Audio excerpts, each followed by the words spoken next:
Guardianship can be life-changing, but it's not as simple as filling out a form. It's a detailed court process. In Texas, the guardianship process starts with filing an application. The court then requires medical or other evidence to show the person truly cannot make their own decisions. An attorney will be appointed to protect that person's rights. From there, the judge decides whether guardianship is needed, and if so, what type: guardian of the person, guardian of the estate, or both. It's a process designed to protect vulnerable individuals, but it can be overwhelming without legal guidance.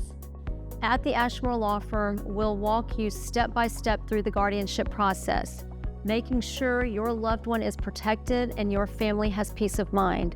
Call us today.